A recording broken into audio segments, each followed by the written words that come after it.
अस्सलाम वालेकुम student, welcome to VU student cell. मैं हूं अजहर सागर। पिछले लेक्चर में हमने देखा था कि एसआरएस हम क्यों बनाते हैं, एसआरएस का मकसद क्या होता है, एसआर बनाने का। ये सारी की सारी चीज़ें हमने प्रीवियस लेक्चर में देखी। आज के लेक्चर में हम जो लास्ट टाइम हमने टेबल कंटेंट देखे थे कि एसआरएस में कौन कौन से होते हैं वो देखेंगे। आज के जो लेक्चर में डिस्कस करनी है हमने चीजें, वो सिर्फ दो चीजें डिस्कस करनी है। एक ये कि स्कोप क्या होता है, एक फंक्शनल रिक्वायरमेंट्स और नॉन फंक्शनल रिक्वायरमेंट्स कौन क्या होती हैं, उनको हम कैसे लिखते हैं, वो सारी की सारी चीजें हम आज के लेक्चर में डिस्कस करेंगे। स्कोप ऑफ द प्रोजेक्ट जो होता है वो हम उसको बताते हैं कि इस प्रोजेक्ट का क्या स्कोप है। फॉर एग्जाम्पल हमारा ये एक प्रोजेक्ट है, हम यहां से एक प्रोजेक्ट ले लेते हैं colony record management. For example ये एक सॉफ्टवेयर प्रोजेक्ट है, तो इसका हमने स्कोप लिखना है कि इसका स्कोप क्या है। पहले तो आप लोगों ने लिखना है कि आज का दौर जो है ये बहुत कंप्यूटराइज्ड दौर है, इसमें हर चीज़ जो है वो सिस्टमाइज होनी चाहिए, सिस्टमाइज होने के ये फ़ायदे हैं। ये सारी चीज़ें लिखने के बाद आप थोड़ा सा इसका जो है ना ओवरव्यू देंगे, इस चीज़ कंप्यूटर की बारे में बताएंगे कि सिस्टमाइज होने के फ़ायदे क्या हैं। उसके बाद लिख देते हैं हम कि इस प्रोजेक्ट के बारे में कि इस प्रोजेक्ट का क्या स्कोप होगा। ये जो है मसलन फॉर एग्जांपल अगर हम इसकी बात करते हैं तो दिस सिस्टम यानी कि दिस प्रोजेक्ट हम कह रहे हैं, वैसे तो हम कहते हैं दिस सिस्टम यानी कि colony record management system is to develop a responsive web based system to record management of a colony. इसको लिखने की जरूरत नहीं, मतलब ये कोई स्कोप तो नहीं है ना। अच्छा, तो हम देखते हैं आगे। This system will keep the record of all the member of colony, vehicles belonging to member of colony, incoming and outgoing vehicles, as well as visitors to and from the colony with respect to the time. In addition, the website will also have a module as a property classified through which the visitor of the website will get the information of property sale and rent. देखिए ये सारे के सारे जो है ना इसके actually ये स्कोप ही है कि ये काम जो है ना वो कर सकेगा। इसमें एडिशन हम जो ऐड कर सकते हैं, this system will manage all the ads which will be offered by the users and the property which will be given on rent will appear on this system, blah blah blah। आप इसमें मुख्तलिफ चीज़ें जो है ना वो थोड़ा सा स्कोप में इसको इन्हेंस करके बता देंगे कि ये जो है ना इसका स्कोप बनता है जी, ये वो सारे का सारा हम उसमें टाइप कर देते हैं। फॉर एग्जांपल ये मेरे पास कुछ प्रीवियस प्रोजेक्ट हैं, मैंने उसकी एग्जांपल आप लोगों के लिए लेके रखी है ताकि आप लोगों को मैं दिखा सकूं कि स्कोप ऑफ प्रोजेक्ट है इसका। Computer has become a necessary part of our life. Every business is relying on computer nowadays, as all have moved their management system to computer application due to its fast processing and records। ठीक हो गया। उसके बाद हम project के actual wording यहाँ पे लिख दी हुई है। मसलन हमने लिखा है the government of Pakistan have launched prime minister laptop scheme. एक प्रोजेक्ट है प्राइम लैपटॉप स्कीम, उसकी एसआरएस का ये स्कोप मैं आपको दिखा रहा हूँ। The government of Pakistan have launched Prime Minister laptop scheme for the student, which is for extraordinary students to enhance the scope of research and quality education in the country, which has many process of users, applications, process applications, verify applications according to requirement and after blah blah blah. यहाँ तक ये सारी के सारी चीजें जो है ना ये इसके स्कोप में डाल दी हैं। ठीक है, इस तरह से हम जो भी अपना हमारा जो प्रोजेक्ट होगा वो हम उसको उसके स्कोप में डाल देंगे। मीन टू से कि आप एज ए स्टूडेंट आप लोगों को बहुत ज्यादा खपने की जरूरत नहीं है। आपने सिंपल ये वाली जो वर्डिंग मैं आपको बता रहा हूँ ये सारी की सारी आपने नोट करनी है। ये मैं आपको डिस्क्रिप्शन में भी दे दूंगा।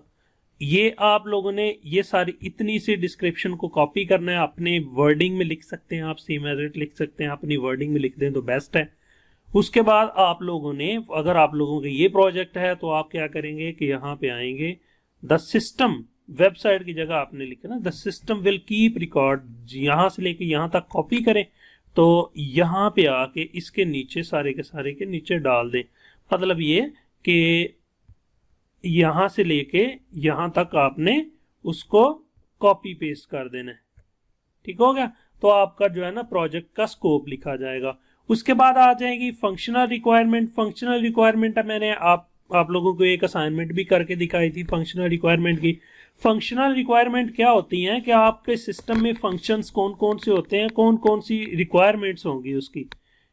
और नॉन फंक्शनल रिक्वायरमेंट्स वो होती हैं कि आपका सिस्टम कैसा होना चाहिए, आप प्रोसेसर कितना होनी चाहिए, उसकी स्पीड कितनी होनी चाहिए, आपके पास फ्री स्पेस कितनी होनी चाहिए हार्ड डिस्क में।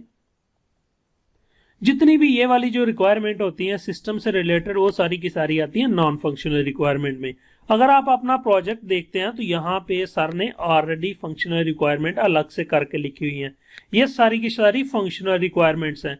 तो अब ये सारी की सारी उठाएंगे यहां तक, ये सारी की सारी उठाएंगे और आप इसकी फंक्शनल रिक्वायरमेंट में डाल देंगे। मसलन अगर हमने यहां पे लिखना है तो यहां पे हम इसका स्कोप बना देते हैं। ठीक हो गया? तो हम यहां पे इसका स्कोप ऑफ द प्रोजेक्ट लिखेंगे। तो यहां पे हम स्कोप, मैंने आप लोगों को बताया कि हम ऐसे करेंगे कि यहां से इसको कॉपी करेंगे ये वाला हिस्सा, कंट्रोल सी, और इसको हम यहां पे ला के पेस्ट कर देंगे। उसके बाद इसको मैं इसी फॉर्मेट में ले आता हूं। ठीक है? तो इसके बाद जो नेक्स्ट हमने करना है वो ये करना है कि अपना प्रोजेक्ट लेना है, वही सारे का सारा उसका स्कोप, ये एक्चुअली इसका सारे का सारा स्कोप ही है।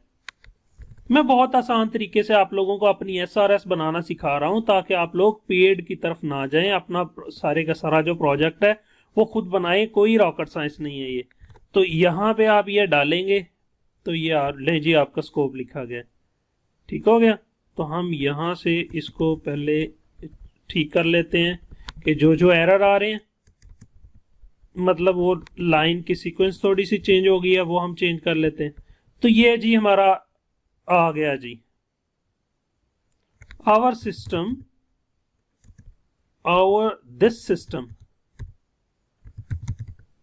This system will keep record of all the member of the colony, blah blah blah blah. ये एंड तक जो है ना ये सारे के सारे इसके आ गया, ये इसका स्कोप लिखा गया। ठीक हो गया? इसके बाद इसकी आ गई functional requirement. Functional requirement and non functional requirement. पहले तो हम लिखते हैं यहाँ पे फंक्शनल रिक्वायरमेंट, हम यहाँ पे लिखते हैं फंक्शनल रिक्वायर, बल्कि हम वहीं से कॉपी कर लेते हैं ना, हमारे पास लिखा पड़ा है तो हम उसको कॉपी पेस्ट करते हैं ताकि हमारा टाइम सेव हो सके। ये फंक्शनल रिक्वायरमेंट हम यहाँ पे सारी की सारी लिखेंगे और इसको हम वहां पे कॉपी पेस्ट कर देंगे यहां तक, कंट्रोल सी, ये कॉपी करके हम अपने प्रोजेक्ट में ले आते हैं। ये हमारी आ गई फंक्शनल रिक्वायरमेंट्स। ठीक है? तो ये इस तरह से हमारी फंक्शनल रिक्वायरमेंट सारी की सारी आ गई। इसके आपने तरतीब के साथ लिख देना है, ये थोड़ा सा गड़बड़ हो रहा है। आप लोग समझ तो गए होंगे मैं क्या कहना चाह रहा हूं। ये सारी की सारी फंक्शनल रिक्वायरमेंट आ गई हैं। ठीक है? उसके बाद हम आ जाएंगे अपने दोबारा से प्रोजेक्ट में। यहां पे कुछ नीचे जो है और भी चीजें हैं, यहां से इसको भी कॉपी कर लेते हैं, ये भी हमारी फंक्शनल रिक्वायरमेंट है। तो यहाँ पे इसके नीचे हम इसको फंक्शनल रिक्वायरमेंट डाल देते हैं, कंट्रोल वी। ये हमारी सारी की सारी फंक्शनल रिक्वायरमेंट आ गई हैं। ठीक हो गया?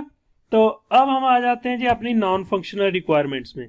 तो नॉन फंक्शनल रिक्वायरमेंट का मैं आप लोगों को जो है ना वो थोड़ा सा दे देता हूँ, क्या बोलते हैं उसको, टेम्पलेट दे देता हूँ। वही आप लोग सिंपल कॉपी पेस्ट कर सकते हैं, कोई मसला नहीं है उसमें, जस्ट आप थोड़ा सा उसको चेंज कर लें। नॉन फंक्शनल रिक्वायरमेंट का सेम एज इट यही उठा के आप उसमें डाल दें। जोन साहब जिस स्टूडेंट का भी है वो सारे के सारे आप लोग जो है ना उठाएं और उसमें डाल लें। अगर किसी स्टूडेंट को समझ नहीं आ रही तो वो मुझसे नीचे कमेंट में पूछ सकता है कि सर इस प्रोजेक्ट का जो है ना वो कैसे स्कोप लिखा, सॉरी नॉन फंक्शनल रिक्वायरमेंट कैसे लिखी जानी है, फंक्शनल रिक्वायरमेंट कैसे लिखी जाती हैं, इसमें से हम स्कोप कैसे निकालें, वो मैं सारे स्टूडेंट्स की हेल्प कर दूंगा। आप लोग जो है ना मुझे नीचे कमेंट में जरूर बताना है कि आप लोगों का प्रोजेक्ट कौन सा है और आप लोगों ने करना क्या है। नॉन फंक्शनल रिक्वायरमेंट जो समझ नहीं आए वो आपने मुझसे पूछ लेना। नॉन फंक्शनल रिक्वायरमेंट्स, ठीक हो गया। तो ये नॉन फंक्शनल रिक्वायरमेंट्स के नीचे हम आ जाते हैं। कुछ स्पेल मिस्टेक आ रही है, मैं उसको इग्नोर कर रहा हूँ कि ये क्या, चलें चेक कर ही लेते हैं क्या मसला आ रहा है। नॉन फंक्शनल रिक्वायरमेंट्स, ठीक है, तो यहाँ पे हम इसको कर देते हैं कंट्रोल वी। तो ये सारे के सारे हमारे आ गए। अब हम इसको अपने अकॉर्डिंगली चेंज कर लेंगे।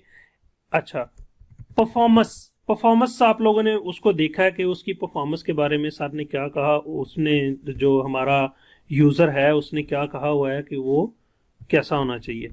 The aim of the project is to develop a responsive web based system to record a management colony. Project develop a responsive web based system, responsive web based system, ठीक है। इतने से word हम यहां से copy करते हैं। हम यहां पे आते हैं कॉलोनी मैनेजमेंट रिकॉर्ड सिस्टम। हम यहां पे इसको कहते हैं कि एप्लीकेशन, हम इसको लिखते हैं colony record management, colony record management system will provide a fast and efficient way to both अच्छा, इसको ये हमारी जरूरत नहीं है। and efficient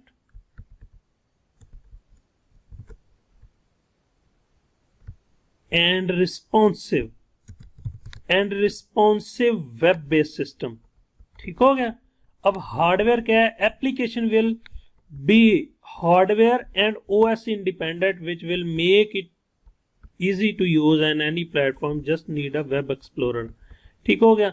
अच्छा, user friendly, the application will friendly interface, वो फ्रेंडली होगा। एफिशिएंसी क्या होगी, रिलायबिलिटी क्या होगी, सिक्योरिटी क्या होगी, फ्लेक्सिबिलिटी क्या होगी, वो सारी की सारी सेम एज इट आ जाएंगी। The prime minister laptop where distributed application will flexible approach, इसको आपने जस्ट चेंज करके तो कर देना है कॉलोनी रिकॉर्ड मैनेजमेंट सिस्टम, ठीक हो गया।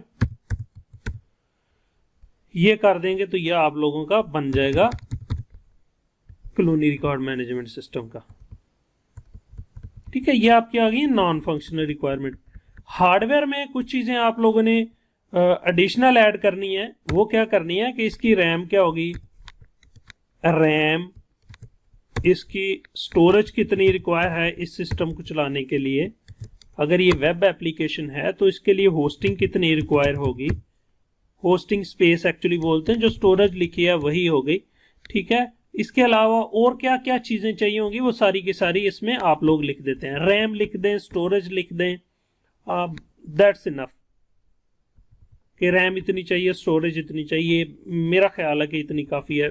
आप इसमें लिख सकते हैं कि अपाची सर्वर चाहिए, अपाची सर्वर पे चलेगा या पे किस पे चलेगा, इसमें डेटाबेस कौन सी होगी,